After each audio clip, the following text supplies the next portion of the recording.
Jóvenes, el día de hoy vamos a ver el tema de arte, ciencia y tecnología. El objetivo de esta presentación es reconocer y diferenciar varios de los conceptos que sustentan a la ingeniería de sistemas. Cuando pensamos en el concepto de arte, obviamente se nos vienen a la idea muchas situaciones.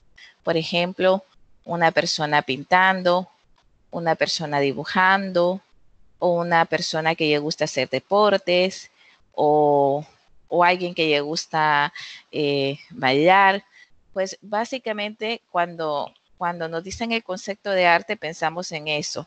Pues básicamente el arte es en efecto eso, es cualquier actividad que nos permite expresar ideas, emociones o deseos, ya sea de forma estética o de forma comunicativa.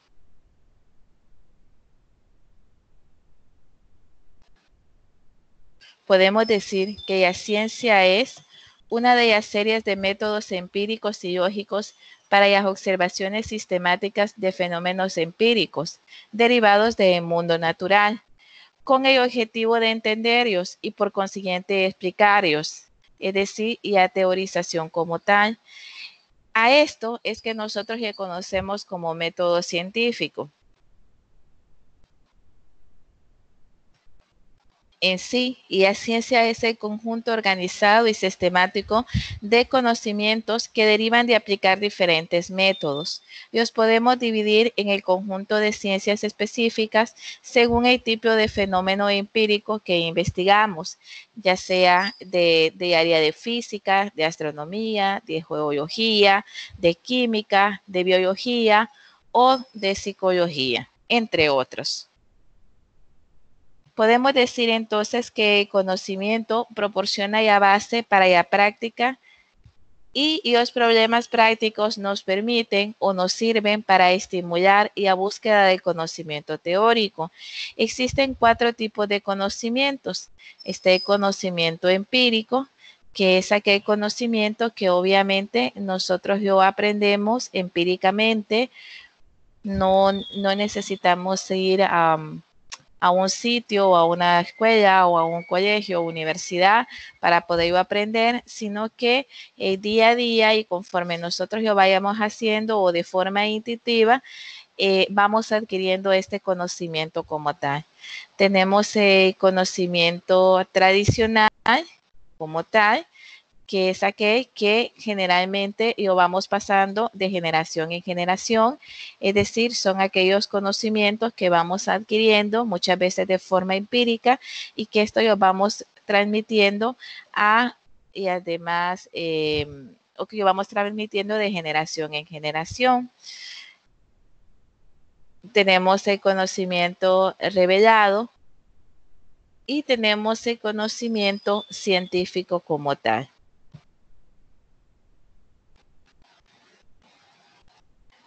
Podemos definir entonces, al momento de definir el conocimiento científico como tal, es muy importante que debemos basarlo en 2 aspectos importantes. El primero es la medición y el segundo es el razonamiento lógico. Para esto es importante que tengamos en cuenta que el conocimiento científico consta de 5 pasos básicos. El primero es la observación, el segundo ya hipótesis, el tercero ya predicción, el cuarto ya verificación y el quinto es ya replicación. Es decir, todo estudio científico tiene que ser observable, tiene que tener establecidas sus hipótesis y las variables de esta, tiene que poderse predecir, tiene que poderse verificar y tiene que poderse replicar, es decir, volver a realizar el estudio cuantas veces se quiera. Obviamente, cada vez que realicemos el estudio, existe la probabilidad de que los resultados sean diferentes.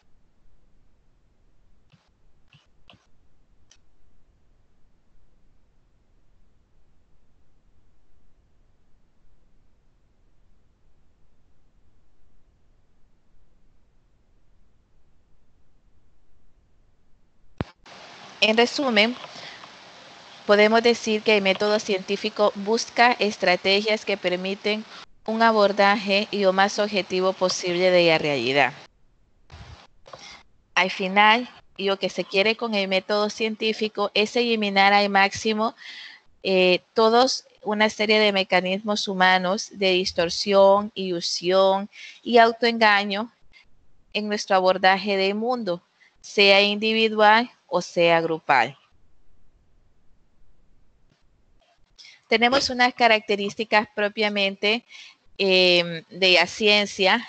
Entre esas características, básicamente tenemos la primera, que es provisional y fiable. Podemos decir de que cuando nosotros hablamos de provisional es porque siempre es susceptible a cambios, a modificaciones con base a nuevas evidencias.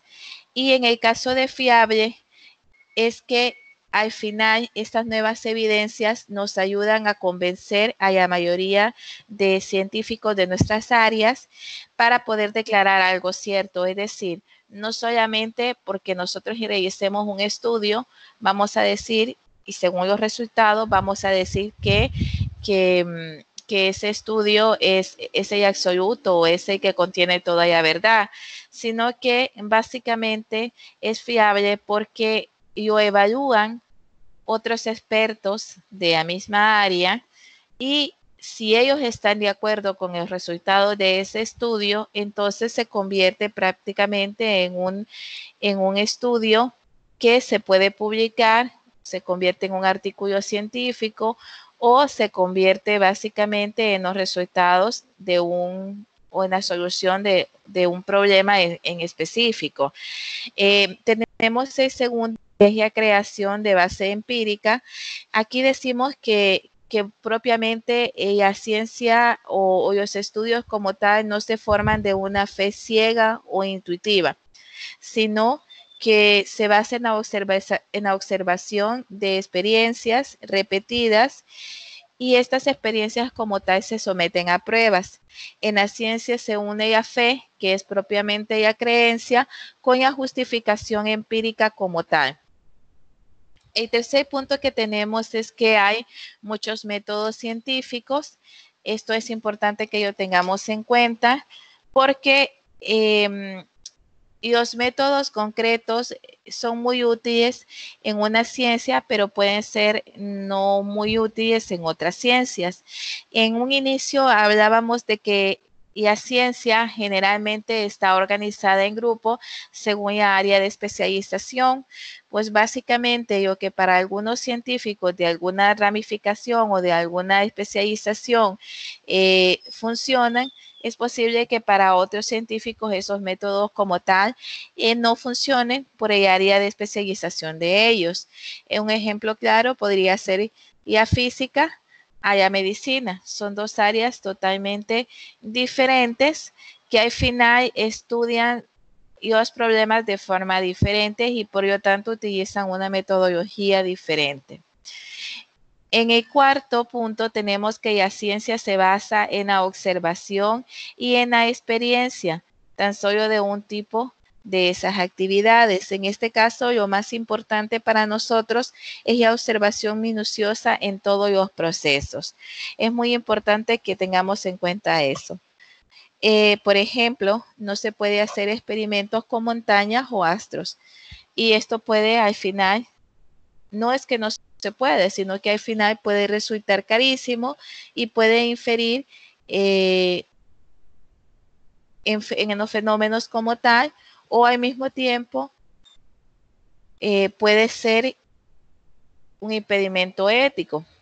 Entonces, en estos casos se hacen predicciones de lo que debe encontrar y la hipótesis si en todo caso fuera cierto, por el tipo de estudio que se quiere estudiar, valga la redundancia.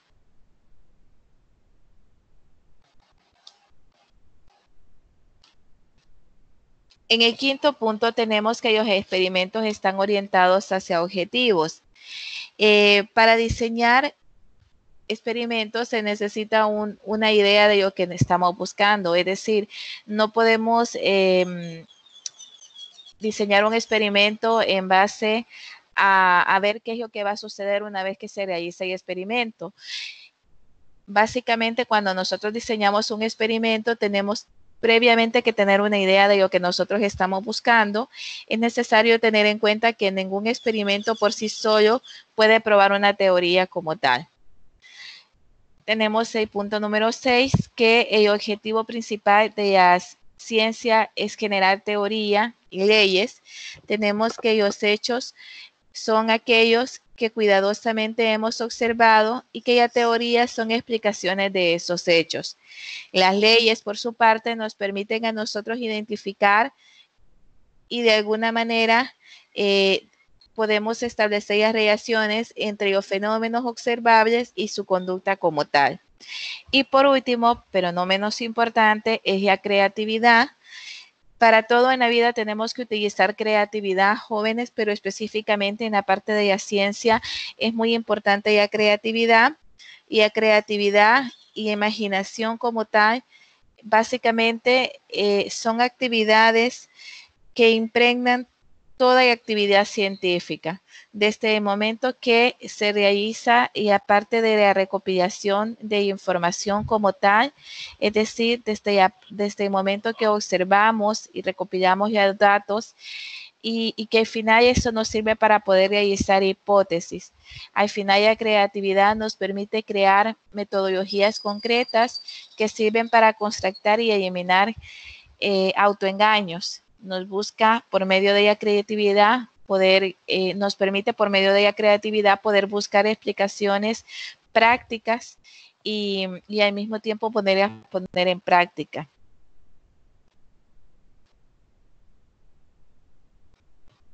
Tenemos un cuadro comparativo entre lo que son las ciencias empíricas y las ciencias formales. Tenemos que en la parte de los objetos de estudio, en las ciencias empíricas, estudian los hechos y fenómenos de la experiencia. En el caso de las ciencias formales, estudian entidades de carácter ideal, pero que en último término dependen también de la experiencia. Es decir, en la parte de las ciencias formales no es que dejamos la experiencia de un lado, sino que sí consideramos la experiencia, pero es más analítico. En la parte de método de trabajo tenemos que las ciencias empíricas tienen una constatación empírica como tal, mientras que las ciencias formales tienen una demostración lógica y deductiva. En el caso de los enunciados, tenemos que las ciencias empíricas por su naturaleza son sintéticos, en cambio las ciencias formales son analíticos. Y en cuanto a los objetivos, en el caso de las ciencias empíricas, tienen como objetivo la descripción y explicación y predicción de fenómenos del universo. En el caso de las ciencias formales, es la construcción de sistemas abstractos de pensamiento. Podemos también decir que el método empírico como tal se basa en la experiencia y en la lógica empírica, por eso es que se llama también hipotético deductivo. Y a ciencias que están orientadas a este tipo de ciencias empíricas son las ciencias naturales y las ciencias sociales. En el caso de las ciencias formales, tenemos que las ciencias formales son un conjunto sistemático de conocimientos racionales y coherentes. Este método propio o propiamente de las ciencias formales es un método de deducción y no admite en ningún momento la inducción ni la aducción que son propiamente de las ciencias empíricas. Entre los ejemplos que podemos encontrar de las ciencias formales tenemos las matemáticas, la lógica y la ciencia computacional como tal. Cuando pensamos en la tecnología, podemos decir que la palabra tecnología se origina del griego tecne, que significa técnicas o oficio, y de la palabra lógica, que significa estudio. Podemos decir que la tecnología es un conjunto de conocimientos científicos ordenados que nos permiten diseñar bienes y servicios que faciliten las necesidades de los seres humanos. Entonces, ingeniería, su origen Y lo podemos ver de la palabra ingenio, que viene de latín ingenerare, que significa crear. Este término fue nacido en la antigua Grecia. En el caso de el ingenio como tal, no el ingeniero, se origina cuando la ciencia y la práctica se juntan.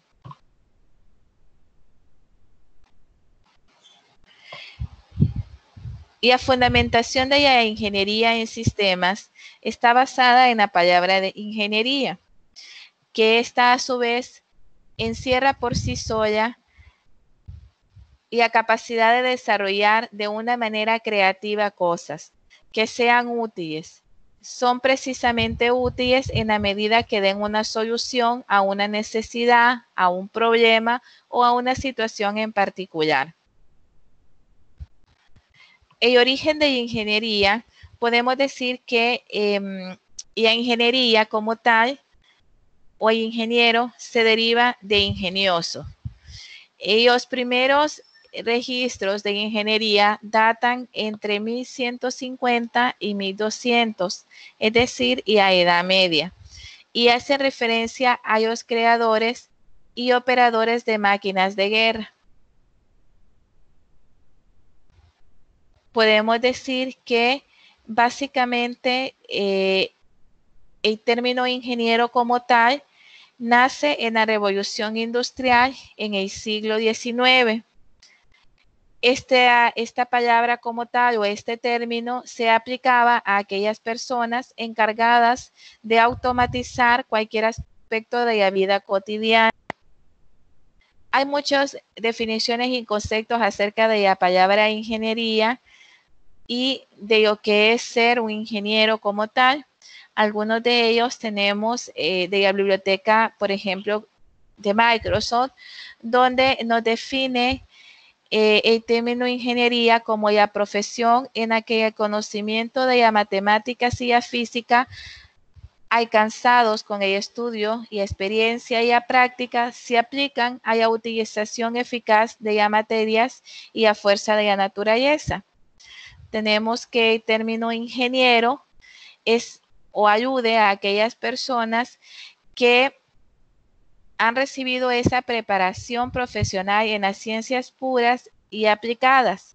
Sin embargo, también tenemos en este concepto otras personas como técnicos, inspectores o proyectistas que también aplican técnicas científicas y de ingeniería para solventar problemas técnicos. Podemos decir entonces que el ingeniero es aquel que desarrolla su actividad en una de las ramas o especialización de la ingeniería y ha de tener conocimientos básicos de otras áreas afines. Esto es muy importante, jóvenes, ya que muchos problemas que se presentan en la ingeniería son complejos y están interrelacionados entre sí.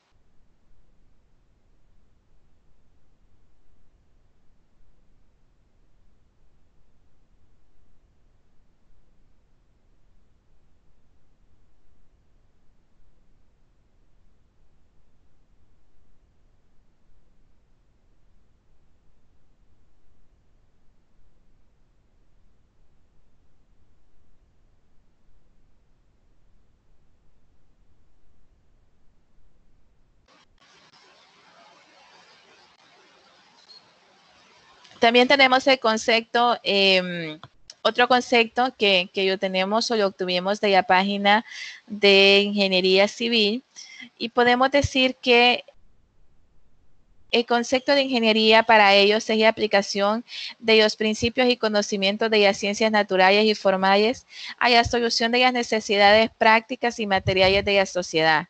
Es decir, la ingeniería opera según diseño bajo restricciones. Y los diseños son la creación de nuevas soluciones y desarrollos, mientras que las restricciones son impuestas por las leyes naturales.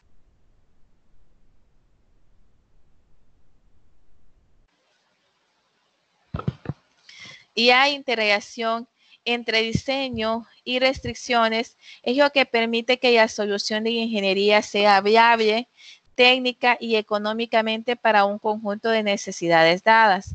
Por supuesto, las prácticas profesionales de la ingeniería comportan una inmensa responsabilidad social.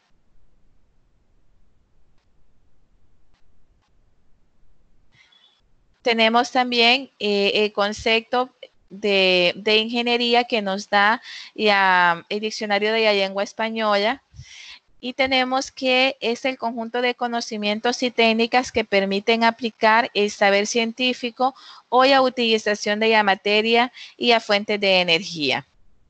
Tenemos que un ingeniero o ingeniera son las personas que profesan o ejercen la ingeniería. Y tenemos que ingenio es la facultad del hombre para discurrir o inventar con prontitud y facilidad.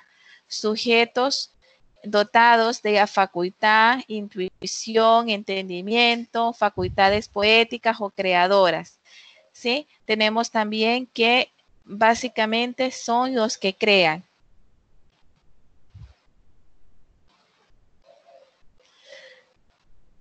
Tenemos también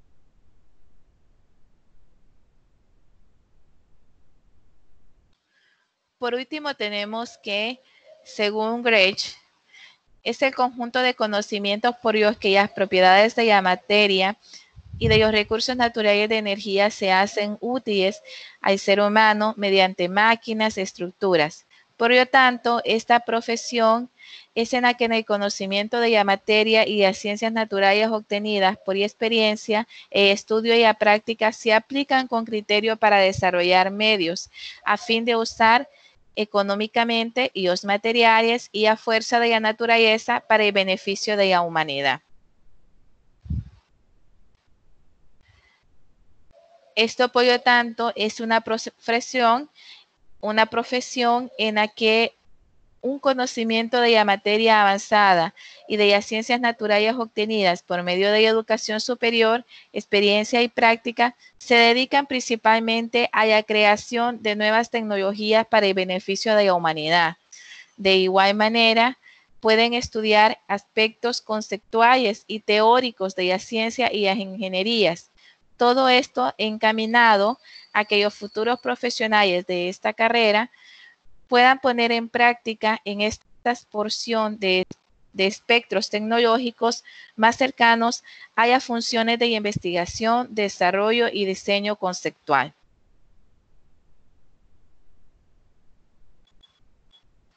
Tenemos también que como tal, el ingeniero es la persona que tiene o la que se dedica a cualquier rama de ingeniería, y la persona que por razón de su especial conocimiento y uso de la materia física y de la ciencia de la ingeniería y los principios, métodos de análisis, diseño de ingeniería adquiridos por educación y experiencia, están calificados para ejercer ingeniería como tal. Esto es muy importante, jóvenes. Y por último, pero no menos importante, tenemos la definición de la ingeniería en sistemas. Es decir, ¿qué es la ingeniería en sistemas? Pues la ingeniería orientado al área de sistemas es el conjunto de conocimientos en ciencias básicas y específicas que llevados a la práctica permiten que una persona diseñe y desarrolle soluciones a problemas en el área de ciencia y de tecnología. Podemos decir que los ingenieros o ingenieras que se dedican a ingeniería en sistema son aquellas personas que a través del estudio de ingeniería están en la capacidad de diseñar y desarrollar soluciones a problemas en el área de la ciencia y la tecnología como tal. Pero estas personas como tal tienen que tener ciertas habilidades o características que son muy importantes y que deben de tener en cuenta en todo momento.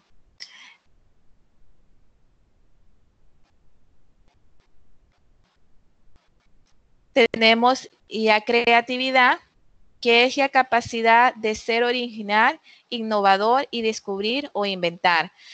Si alguien crea algo que es nuevo para él, se dice que es creativo. Si es algo que es nuevo para muchas personas, esto se dice que es innovador.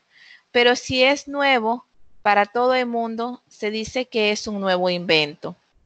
También tenemos la capacidad de pensamiento convergente. Esto permite la integración focalizada de los datos y el establecimiento de las prioridades en la elección. Mediante esto, el ingeniero selecciona de un gran conjunto de datos aquellos que están relacionados con un determinado problema. Desecha los demás.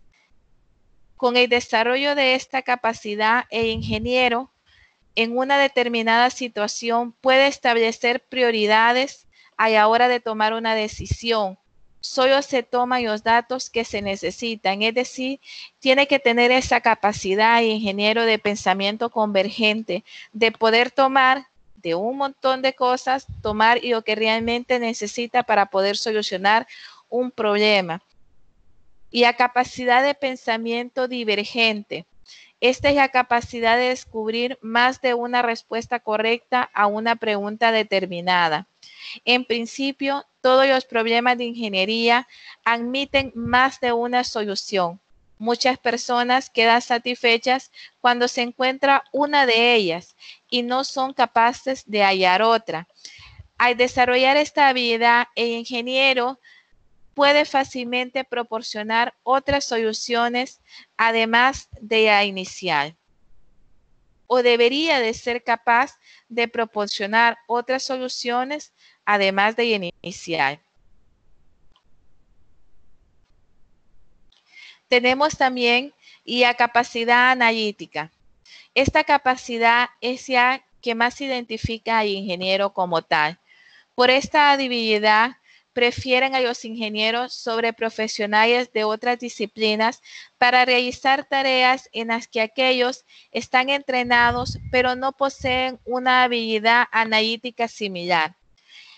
Es la capacidad que descompone un todo en partes, establece la relación entre ellas, extrae las variables principales del sistema, relaciona síntomas con causas. Son actividades que desarrollan en grado extremo estas habilidades analíticas como tal. También tenemos la capacidad de trabajar en grupo. Esta habilidad es indispensable en el mundo moderno. En aquellos problemas son tan complejos que no es posible imaginar equipos de una sola persona. Es decir, necesitamos equipos que conformen o que estén conformados por diferentes especialidades. Esto nos lleva a nuestra siguiente habilidad, que es interdisciplina o interdisciplinaridad, que es la capacidad para trabajar en grupos con individuos de diferentes disciplinas, es decir, de diferentes áreas.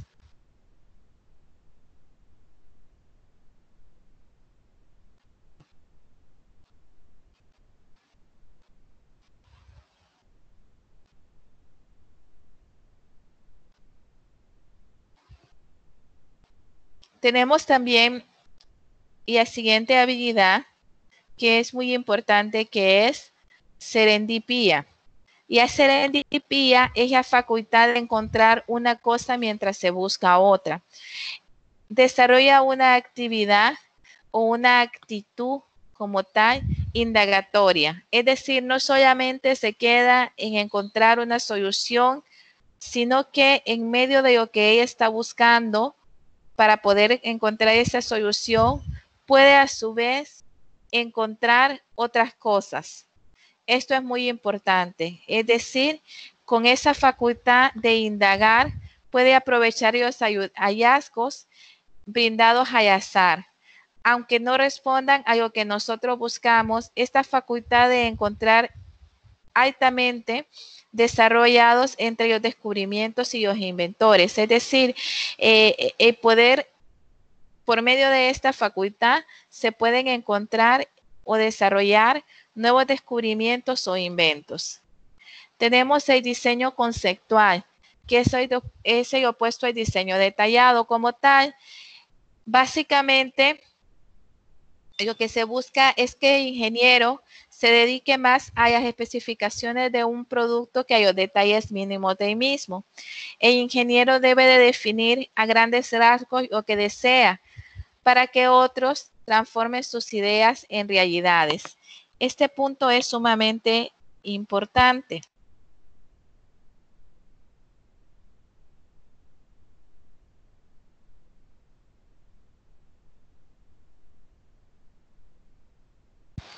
Tenemos también la capacidad de comunicación. Esta capacidad es indispensable en el mundo moderno, en que la información está confirmándose como el activo más importante de las empresas y en las que poder comunicarse con los demás de una forma eficiente es un requisito para poder trabajar en grupos interdisciplinarios. Es decir, no solamente el ingeniero tiene que saber hacer las cosas, poder crear, poder investigar, poder descubrir otros aspectos importantes dentro de lo que ella está investigando, sino que también tiene que tener la capacidad de poder comunicar sus conocimientos, de comunicarse con los otros miembros del grupo que al final recordemos que son o deberían de ser multidisciplinarios. Es decir, no nos podemos enfrascar en solamente tener personal de nuestra área o de nuestra área de expertise, sino también poder tener personas de diferentes áreas.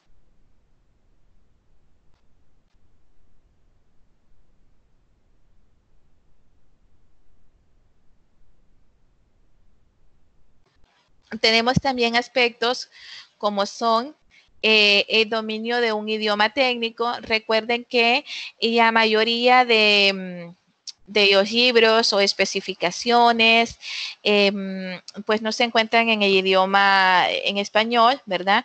Tenemos varios conceptos propiamente técnicos que son propiamente de área que estamos orientados, en este caso de ingeniería en sistemas, y muchos de estos pues están en otro idioma, entonces tenemos que tener la capacidad específicamente en el inglés para comprender la literatura técnica. Sí es importante saberlo hablar en el caso de cuando nos toca asistir a teleconferencias o congresos para podernos comunicar con otras personas, pero más que poder hablarlo, es el poder entender propiamente palabras que son técnicas o que son específicas de nuestra área como tal. También tenemos la parte de manejos de aspectos humanos, sociales y éticas. Estos van muy amarrados de la parte de podernos comunicar, de podernos expresar, de poder trabajar con otras disciplinas de la mano de forma conjunta para poder encontrar una solución o para poder crear una nueva solución o un invento o para poder dar respuesta a uno o varios problemas. Estas personas deben de ser capaces de entender los problemas que surgen de las aplicaciones incrementadas por la tecnología. Es decir, no podemos estar o no podemos ponernos de una manera que insensibles, porque podemos encontrarnos dentro de nuestro equipo personas que sean muy buenas en su área de experiencia, pero que de repente no sean o no tengan un buen conocimiento tecnológico o personas que realmente sean un poquito apáticos al uso de la tecnología, pues básicamente tenemos que tener ese tacto como esa sutileza de que si bien es cierto, ellos no son expertos en esa área, porque realmente no lo deberían de ser, porque ellos son expertos en el área de ellos, pues poder tener esa empatía de poder ayudar y es colaborar y es de poder siempre sin olvidar la parte ética de que nosotros como informáticos estamos sujetos, pero sí poder ayudar en los aspectos que ellos puedan necesitar en el caso de poder entender un poco más acerca de las tecnologías y cómo funciona.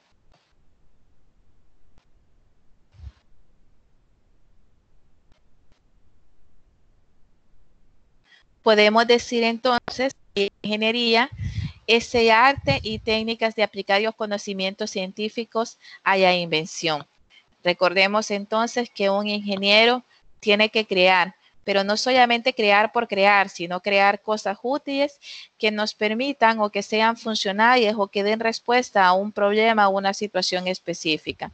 Por lo tanto, tenemos que la ciencia, por medio de la ingeniería, puede producir lo que es tecnología como tal. Y son tres aspectos que van de la mano, tal y como lo vimos en nuestra explicación anterior. Como conclusión, tenemos que la ciencia es un conjunto organizado y sistemático de conocimientos que son de validez universal y que además es utilizado en el método científico como tal. Tenemos también que ingeniería es una profesión que se encarga de intermediar entre la ciencia y la tecnología, que aplica los conocimientos científicos en el desarrollo de nuevos procesos o instrumentos para mejorar la sanidad y el bien de la sociedad. Es decir, ciencia, tecnología. Lo que une la ciencia con la tecnología es básicamente la ingeniería. Tenemos la bibliografía, jóvenes, de los conceptos que tenemos en nuestras diapositivas y pues básicamente esto es todo por el día de hoy y les agradezco por su atención. Recuerden que cualquier pregunta o duda que ustedes tengan al respecto, lo pueden hacer a mi correo nazarena.idiaques@una.edu.hn y lo pueden hacer por medio de la plataforma virtual, por el foro de consultas o también lo pueden hacer por mensajería. Muchas gracias.